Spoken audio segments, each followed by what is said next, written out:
Viewers, what is up? It's your boy, Mark Jupiter. Welcome back to another episode on the channel. I believe we ended off on page 6.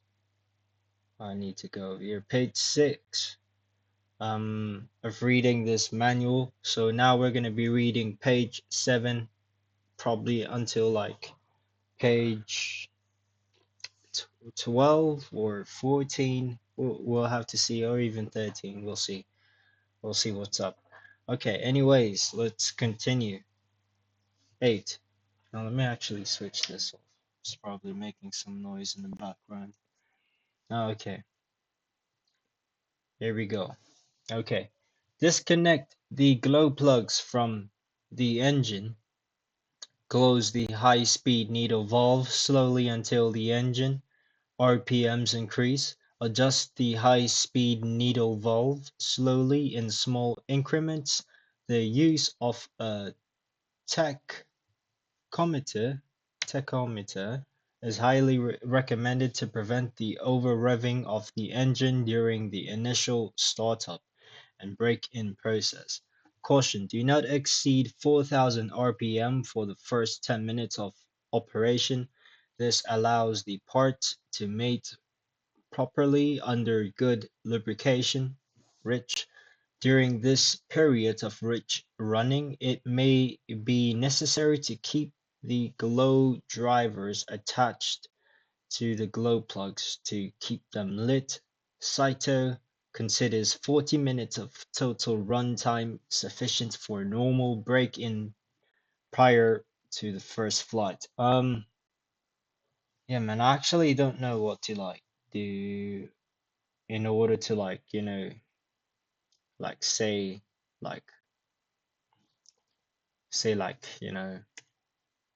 what I'm actually doing on the stream, so it's like, yeah. Um, I guess like, no, can I actually go via edit panels? What's this all about? Nothing. I don't know nothing about this. Um, yeah.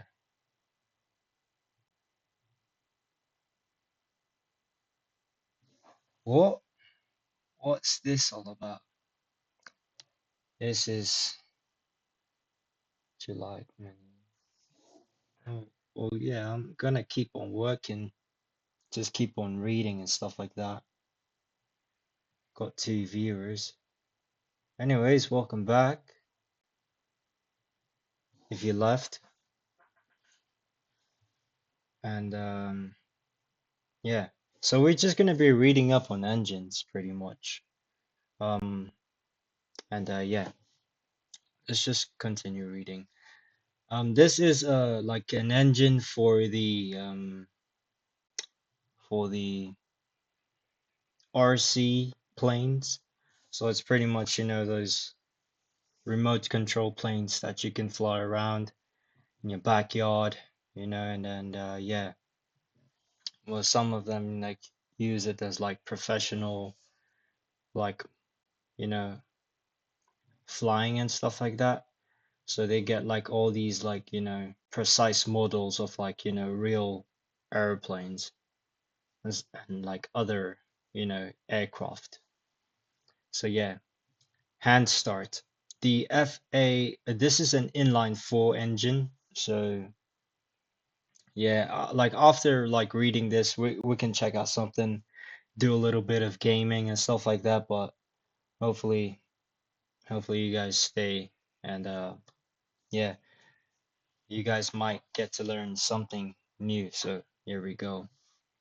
The FA 200 Ti/100 Ti may be safely hand started.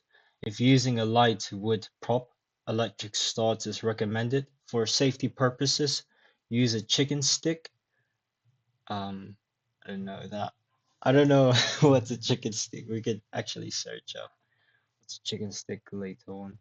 At no time should you attempt to start the engine using your fingers. Number 1, position the propeller so that When it is turned counterclockwise and compression is first felt, it is in the horizontal position. Move the throttle stick on the transmitter so the throttle arm of the carburetor is in the quarter to half open position. Number three, turn the high speed needle valve to 4 to 5 turns out from fully closed.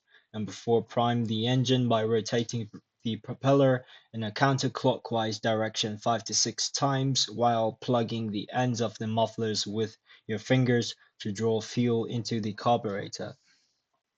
Slowly turn the propeller counterclockwise until compression is felt. Number six, recheck the position of the throttle arm, quarter to half open. Connect the glow drivers using the chicken stick. Quickly and firmly turn the propeller clockwise from the position in. Um, all right. Um, yeah, man. We got 2 viewers. Welcome, guys. Welcome. Um, all right. Let's see what's up. So like I actually don't know how to use this like, aircraft. Like I wouldn't know how to like fly it, but at least I would know how to properly like install, the engine into the RC craft aircraft and like, just be able to start it and pretty much, giving it fuel and all that type of stuff and just knowing all of the components of the engine and stuff like that. So maybe in the future you can buy like you know, an RC, aircraft, for your children or, just for your niece or nephew and pretty much, teach them how to fly it or even just how to, like repair it and yeah, man, it's really good just to like read the manual and then stuff like that. So yeah. Okay, let's continue. I think we're at 8. Using the chicken stick, quickly and firmly turn the propeller clockwise from the position in step 5 and from the center of the right blade. The propeller should bounce quickly in the counterclockwise direction to a point where ignition of the fuel charge takes place. If the engine stops, check to make sure the fuel is reaching the carburetor, then repeat steps 4 to 8. Correct priming is a key factor in successful hand starts. After the engine starts, allow it to run a few moments at the starting high speed needle valve setting, then slowly move the throttle of transmitter to the fully open position. If the engine slows down because it is running rich, close the high-speed needle valve, leaning it out slightly until the engine runs smoothly, but with a rich setting. Leaning it out, I'm not sure like how you do that.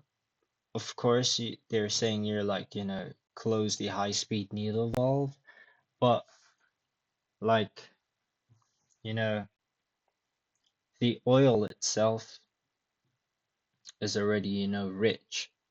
So like how would closing it, make it lean or closing the valve make it lean? I'm not sure how, but it definitely does the trick in making the engine run smoothly. So yeah. Number 12, disconnect the glow plugs from the engine. Close the high-speed needle valve slowly until the engine RPMs increase. Remember to adjust the high-speed needle valve slowly in small increments. Abrupt changes to the high-speed needle valve may cause the engine to stop. Too much airflow, most probably. The use of a tachometer is highly recommended to prevent the over-revving of the engine during the initial startup and break-in process. Tachometer is probably the that yeah, but that would be showcasing you like the rev meters or like the RPMs. I'm guessing. I'm not sure what a tachometer is, but I've probably seen it before. Just don't know like you know don't know the name by itself, but probably if I see a picture, I would know. Break-in of engine. The first run on any engine, whether two-stroke or four-stroke, is critical to the future of the engine itself. During this time, metal mating parts, piston and cylinder, ball bearings, etc., wherein care must be taken that the engine is clean and free of any dust or grit that may have accumulated while building the model. Also, just always check for grit and dust when the engine has been delivered to you. So yeah, always just make sure. um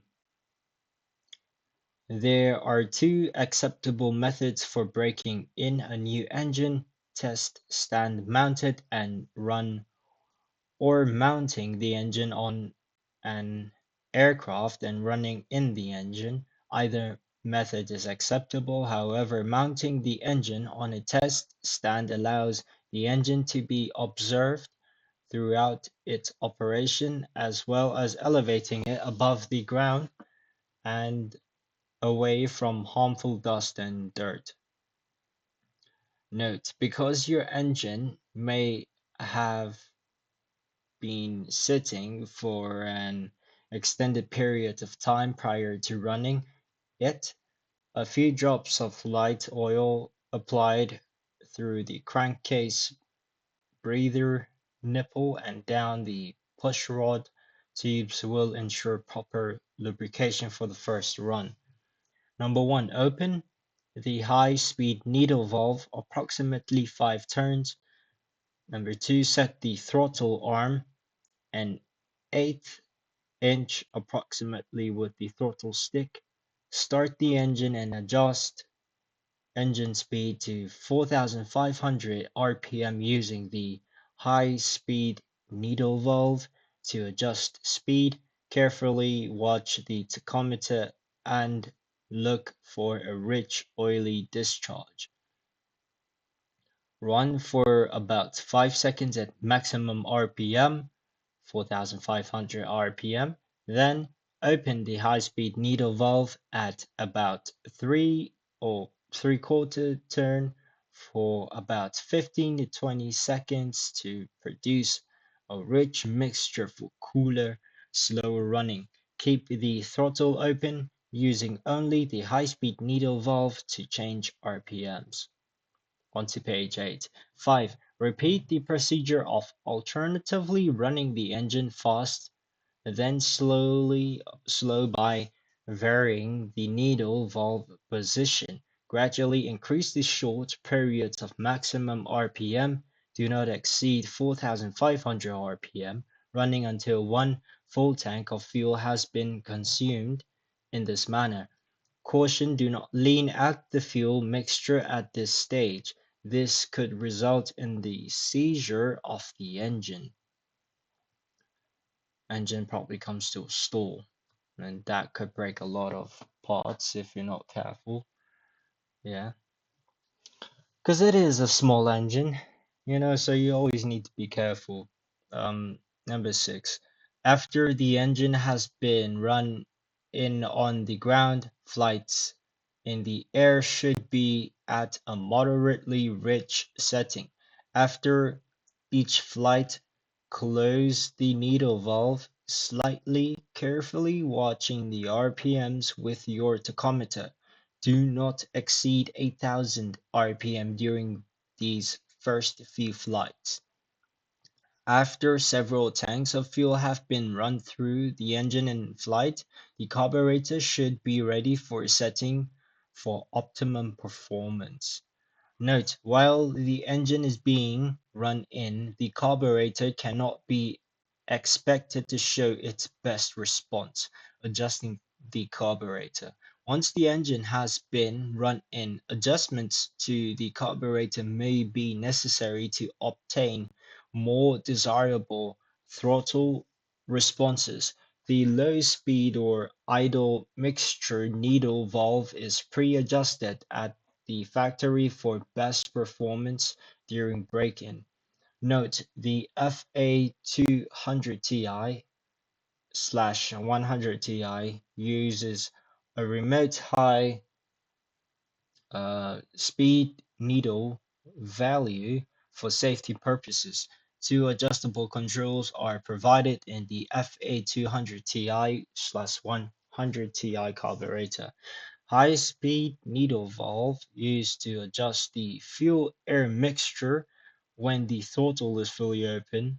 Low-speed or needle valve screw used to adjust the fuel-air mixture at half and idle throttle settings to obtain steady idle and smooth transition to medium speed. Number one, set the throttle to a quarter open and start the engine, letting it warm up for a few minutes before making any adjustments. Number two, open the throttle fully and gradually close the high-speed needle valve until the engine is running at its optimum RPM for flight. This will be an eighth to, oh my goodness, an eighth to a quarter open from the maximum RPM setting. Ground: do not exceed 9,200 RPM.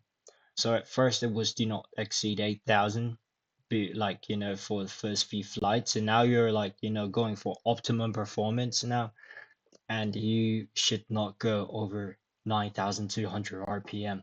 Caution: be sure the engine is fully run before allowing it to operate at a continuous full power setting. Close the transmitter throttle stick to idle and allow the engine to run at idle for approximately 5 seconds. Then slowly move the throttle to the full throttle position, allowing the carburetor throttle arm to move to the fully open position. If full A, if the engine hesitates before picking up RPMs and has a low-pitched exhaust sound accompanied by an excess of exhaust smoke, it is probable the low-speed idle needle valve setting is too rich. You will need to adjust the low-speed needle valve by turning it clockwise. My bad with the reading. By turning it clockwise, quarter open, 45 degrees. If the engine hesitates or seems to cease firing for a moment before increasing speed, it is likely that the low speed needle valve is set to lean. It will be necessary to turn the low speed needle valve counterclockwise third of a quarter, 90 degrees off a turn, then clockwise a quarter, 45 degrees of a turn. Remember to turn the low speed needle valve a quarter, 45 degrees of a turn to start. And then as response of the engine improves, turn the valve only a quarter, an eighth, 30 degrees of a turn at a time. Repeat the adjustment steps a step at a time, carefully observing the reach or lean performance until the engine responds to throttle changes quickly and positively. Pretty awesome, yeah. Note: once you have set up the carburetor, the settings should not have to be changed. The expectations would be minor changes due to variations in atmospheric conditions, slight adjustments to the to needle valves can be anticipated for optimum performance due to changes in fuel, glow plugs, or propellers. Remember that when you make a change in settings, fly the aircraft with the high-speed needle valve at approximately an eighth to a quarter turn open from maximum RPM as a safety measure before fine-tuning these settings. Okay, guys, right now I actually want to change the color. We finished reading this. We're on to page 9. All right, valve rocker arm gap adjustment. The valve clearance has been correctly set at the Saito factory. Usually you will not have to make adjustments until after several hours of normal operation. If you have or if you experience a loss of power, of if the engine has been disassembled due to crash or repairs, the valve, excuse me guys, the valve clearances should be checked and readjusted as necessary. We would also suggest that after approximately 1 hour of brake in operation, you check the valve clearance distance between rocker arm and valve stem. When you check the valves, lubricate the movable parts. Also make sure the screw is in tight before making adjustments to valves. The valves should be adjusted when the engine is cold to prevent errors due to thermal expansion. And there you go, man. There's like a nice diagram for you to see. Figure 2 got the tappet adjustments screw and the adjustment over there with the gauge as 0.1 millimeter max. Okay. And there you go, man. That's the needle valve. And this is an extension. Number 1, remove the rocker arm cover by unscrewing the 2 Allen screws from the rocker arm cover on top of the cylinder head. Number 2, turn the propeller over until compression is felt, and then turn it 1/4 turn more and stop. Both of the valves should be closed at this time. The correct valve clearance is between 0 or 0.03 millimeters and 0.10 millimeters, which is 0.002 inches to 0.004 inches. Use the feeler gauge supplied in the toolkit and measure between the valve stem and rocker arm. The feeler gauge should pass through the gap. To adjust the gap, carefully loosen the lock nut on the rocker arm screw with the 5 mm wrench supplied and turn the adjusting screw with the 1.5 mm Allen screw, provided an open or close the gap is required. Then retighten the adjusting screw. Number 5, recheck the gap and readjust as necessary. Carburetor maintenance. Should you experience difficulty with the carburetor of your engine, please refer to the following suggestions. Number 1, we suggest you use a filter when filling the tank and use a fuel filter between the tank and carburetor. If you have been using a fuel filter, check it periodically to remove trapped impurities. Number 2, remove the high-speed needle valve and flush out the spray bar with clean fuel. Replace the high-speed needle valve and follow the instructions in the adjusting the carburetor section. Number 3, periodically clean any material that may have adhered to the carburetor body and remote needle valve assembly. high-speed needle valve extension. The high-speed needle valve is designed to allow the installation of an extension for those situations where the engine is enclosed and it would be difficult to reach the needle valve to make adjustments. Locate the L-shaped rod included in the hardware and tool package. Use the small Allen key provided to loosen the set screw um, in the high-speed needle valve. Insert the L-shaped rod and retighten the set screw. Oh, okay. Needle valve extension installed in HS needle valve. That's high speed, right? Yes, HS needle valve. Okay, cool. Tips for extended engine life. To add longer life to your engine, the following recommendations are made. Use a high quality fuel. Use recommended glow plugs. Use the proper propeller size and balance the propeller prior to use. Use a tachometer for precise engine adjustments. Use an after-run oil when you're finished flying for the day. Evolution Blue Block Rust inhibitor is recommended.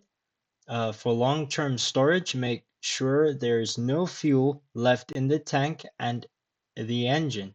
Remove the glow plugs and apply several drops of high-quality light oil. For example, a good quality light machine oil or Marvel Air to oil to the top of the engine into the glow plug holes, down the push rod tubes and through the crankcase, breather nipple. Rotate the crankshaft several times, store the engine in the box or on the airplane with the nose down in order to keep oil in the bearings. Nice.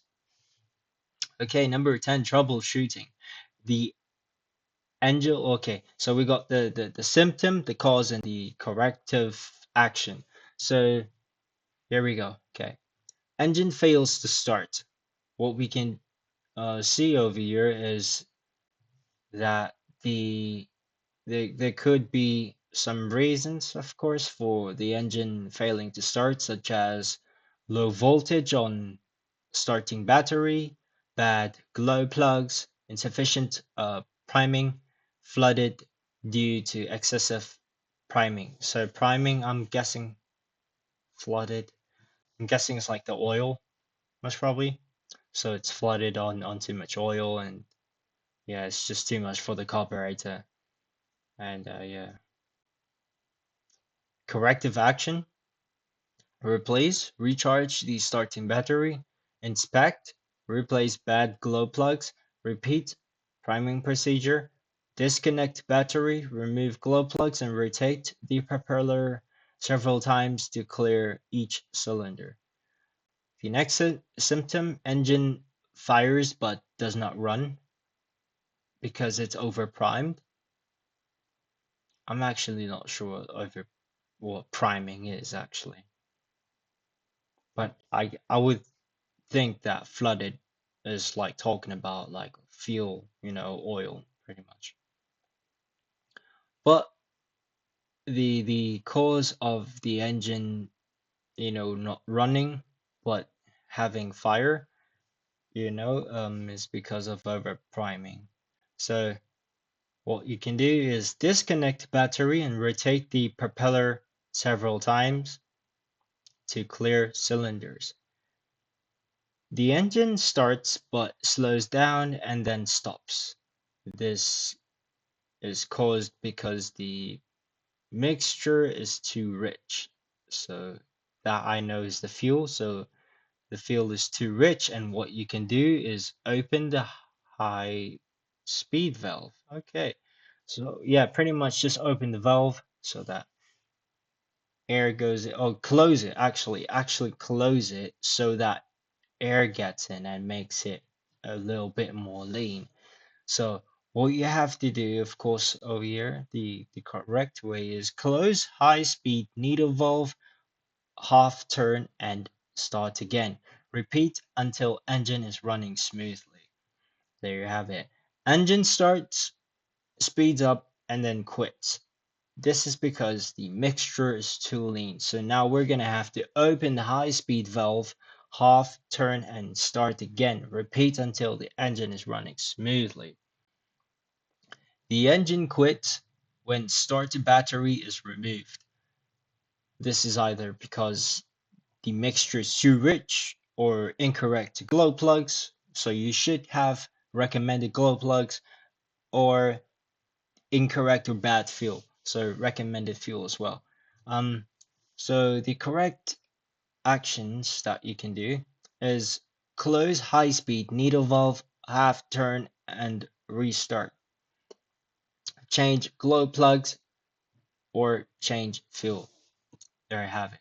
There are very few things that you will keep today's modern glow engines from starting. To that end, make sure you're using good quality fresh fuel, that there are good glow plugs installed, and that the starting battery is charged and in good condition. If the engine has been performing well but begins to lose power or becomes difficult to start, check the valve clearance. Should the engine fail to start after these items are verified, refer to the following troubleshooting chart. Support equipment, glow plug wrench. The Hanger 9 long reach plus wrench is an excellent wrench to access, remove, and tighten glow plugs.